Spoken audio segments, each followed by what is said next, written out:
السلام عليكم ورحمة الله وبركاته. ازيكم يا حبايب في الله؟ عاملين ايه؟ يا رب تكونوا بخير. اللهم صل وسلم وبارك عليك يا حبيبي يا رسول الله. ومعاكم فيديو جديد من قناة دينا ريان. قبل تبدأ الفيديو اشتركوا في قناتي عشان تكبر بيكم. يلا بقى النهارده الفيديو حلو قوي قوي، تحفيزي ومشجع كده بجد، ان شاء الله يعجبكم.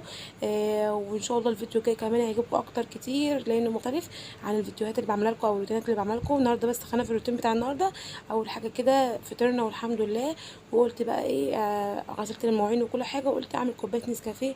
الحر كان بيخليني مصدعه جدا، كنت حاسه ان نافوخي كده بعد عنكم يعني سخن كده مطلع نار. قلت لا ما بديهاش، انا هعمل كوبايه نسكافيه كده. كان عندي اللي هو 50، عملته بميه عادي خالص، وقلت بقى ايه اشربها وابدا بقى الحاجات اللي ورايا. كان ورايا حاجات بسيطه كده في الشقه عايزه اعملها، ترويق كده من على الوش. انا كنت ماسحه الشقه قبلها بيوم، واليوم اللي يعني بعمل فيه الشقه ده في يوم، واليوم اللي بغسل فيه وبغير الملايات في يوم. ما بعملش كله في يوم واحد، بحاول اقسم الشغل كده على نفسي عشان برضو الاولاد وكده بيبهدلوا الدنيا. فربنا يهديهم يا رب ويرزق كل مشتاق بالذريه الصالحه، اللهم امين. شربت بقى كوبايه النسكافيه بتاعتي، وعدى كده شويه من الوقت وانا قاعده بقى قدام المروحه كده، وحسيت ان صداع بدا يروح الحمد لله. بعد كده دخلت على الغساله. اول حاجه كان عندي كده غسله عايزه اغسلها، اللي هي الملايات زي ما قلت لكم. شلت الملايات الصبح اول ما قمنا من النوم، لان كانت محتاجه تتغير بقى لها كام يوم. فرحت شغلت عليها الغساله. ونص محمد والحاجات اللي احنا بنتغطى بيها، الدفايات والبطاطين الصغننه دي، عشان التكييف بيبقى مبردنا بالليل فبنتغطى بيها. فالدفايات دي اهم حاجه عندي، فقلت اغسلها بالمره مع الملايات، هتغير كده ايه ريحه كده وبرده تتشمس. بس كده وسبت الغساله شغاله. قلت بقى ايه اعمل الاكل بالمره وانا واقفه، يعني حر بحر يعني قلت اخلص من المطبخ كده مره واحده، عقبال ما الغساله تخلص اكون ايه عملت الرز واللحمه كنت مسويها الصبح الحمد لله. و... وتاني واللوبيا برضو هسويها دلوقتي معاكم، يعني الاكل مش هاخد معايا سوا باذن الله. اعمل رز بالشعريه ولوبيا، واللحمه كنت سلقاها ومجهزاها. قلت بس ازود لها ميه عشان كانت شربت ميه اللي فيها. وعملت هنا رز بالشعريه، واللوبيا عاملاها بطريقه سهله جدا وخفيفه جدا، ولا ببصل ولا بتوم ولا باي حاجه. عاملاها خفيفه كده عشان اي طبيخ بصراحه في الحر ده بيبقى صعب كده وبيسخن الجسم اكتر ما هو سخن من الحر. فقلت لا اعمله كده خفيف كده ني في ني. وكده خلصت الرز بالشعريه، قلت اعمله كده بميه مغليه عشان يستوي معايا بسرعه. الميه المغليه بصراحه بتخلي الرز مفلفل وبتخليه يستوي بسرعه، ما بياخدش وقت على البوتاجاز. يا دوبك كده اول ما يغلي تهدي النار خالص وتسيبيه 10 دقايق يعني، ما يكملش 11 دقيقه، وتلاقيه استوى معاكي ما شاء الله على طول. بس كده. واللحمه برضو كانت بدات تستوي معايا، هطفي عليها. انا كنت شغلت عليها تاني عشان زودت لها ميه، ولازم ازود لها ميه من الكاتل طبعا عشان اللحمه تستوي معايا. وحطيت لها بقى الملح بتاعها، لان طبعا اللحمه بتحطلهاش الملح في الاول، بتحط لها الملح بعد ما بتستوي.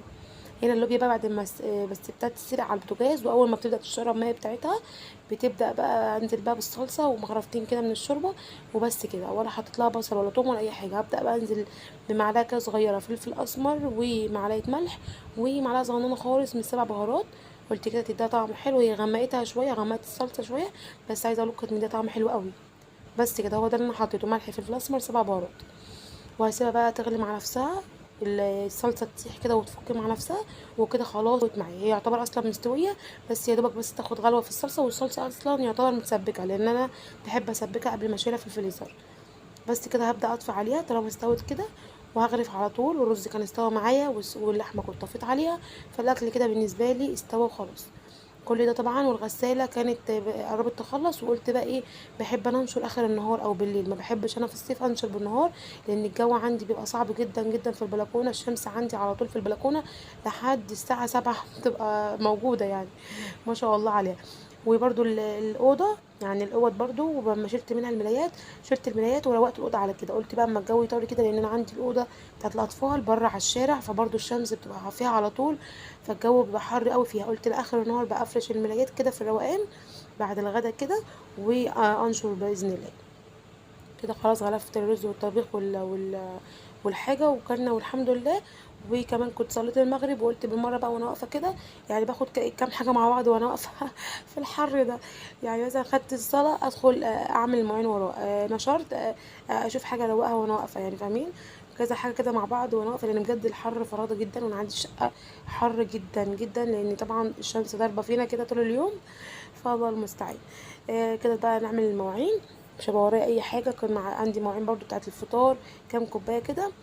وكمان كام طبق بتوع الاكل، بس كانش فيه مواعين كتير.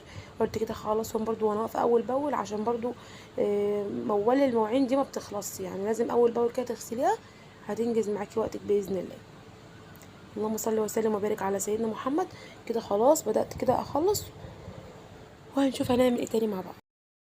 ان شاء الله الفيديو الجاي باذن الله يعجبكم جدا. هعمل افكار للتوفير وميزانيات اقتصاديه، بس مش بالورقه والقلم، حابه ان انا اعملها لكم بطريقه مختلفه شويه، بطريقه يعني واقعيه شويه. ان شاء الله بقى هنزل السوق بكره، لان انا بنزل يوم الاحد، وان شاء الله بقى المشتريات عاملاها لكم بقى عن طريق ميزانيه بجد تعجبكم. يعني الفكره جات لي كده، حبيت ان انا اغير من فيديو المشتريات واغير فيديو الميزانيات، واعملها لكم مع بعض كده ميكس حلو يعجبكم وتستفادوا منه باذن الله. بس اهم حاجه كده تدعموني باللايك والاشتراك يا بنات، عشان بجد الواحد بيجيله كده اكتئاب كده وسدت نفسي من ناحيه القناه، فربنا يعيننا ويقوينا جميعا ويقويني ان اكمل باذن الله مسيرتي اللي نفسي احققها باذن الله. هنا بقى خلصت، وكان الكلام ده بالليل. قلت بقى ايه اقف انشر بالمره، لان كان الغساله وقفت بقالها شويه. قلت بقى هنشر واقفل بقى البلكونه واقفل الدنيا. وكنت بعد مستنيه المسلسل بقى وقعدنا نتفرج عليه انا والاولاد. كان خلاص العشاء اتدنت هنا. وخلصنا بقى المسلسل، كان تقريبا كان هنا خلص، وبدأت بقى قلت خلاص ادخل اعمل انا يعني اللهم صل على سيدنا محمد بجمع بس افرش الاوضه. هنا الاوضه كنت الصبح بقى زي ما قلت لكم شلت الملايات ونفضتها وظبطتها وروقتها وخليتها ايه على ان انا بس افرش الفرش بتاع بالليل. هنا قلت افرش المره دي الكبرتات دي بتاع الجوازي بتتفرش على وشين، في ناحيه بتبقى ساده وناحيه اللي هي عليها الرسومات الاطفال دي.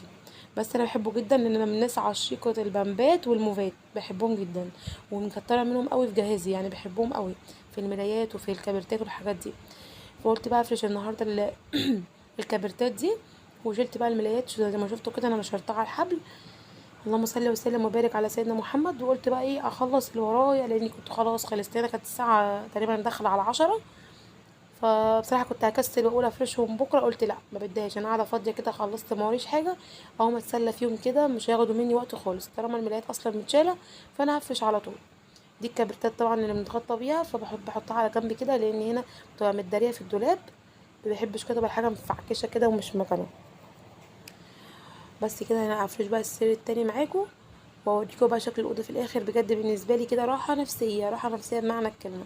بس يعني الاطفال ربنا يهديهم احباب الله، يعني ما بيخلوش حاجه في حالها، افضل اقول لهم خلوا حاجه في مكانها، عودوهم ان كل حاجه تبقى في مكانها. يعني انا بخلي لهم باسكت كده كبير بسبب الغسيل الكبير بتاعي دوت ما بستعملوش، فانا بخليهم يحطوا فيه اللعاب بتاعهم، اقول لهم العبوا براحتكم بس في مكان واحد، ما تبعتروش ما تبهدلوش، يعني خلوها في حته واحده وفي مكان واحد، عشان لما تخلصوا لعب تلموا. لان المكعبات دي عايزه اقول لكم عامله لي عقده نفسيه، مكعبات بتبقى متنطوره في كل حته في الشقه. اقول لهم العبوا في مكان واحد ولموا المكعبات واللعب في نفس المكان. بس لا يعني هسيبهم يلعبوا، ما هو احنا مش هنقدر نمسكهم برضو في الشقه، يعني هو ده المكان الوحيد اللي بياخدوا راحتهم فيه. فربنا يهديهم يا رب ويجعلهم ذريه طيبه صالحه اللهم امين، ويرزق كل مشتاق بالذريه الصالحه. هنا كنت خلصت خلاص، بوريكم شكل بقى الاوضه. انا بحب اسيب كده يعني ضرفه واحده كده لحد اخر اليوم قبل ما ننام، تفضل كده منوره الدنيا. لكن طبعا بالنهار والشمس داخله بحب افتح الضرفتين، الشمس تبقى داخله ما شاء الله داخله في الاوضه كلها. بس كده يا رب الفيديو يكون عجبكم، بحبكم في الله، شو لايك والاشتراك في القناه. السلام عليكم.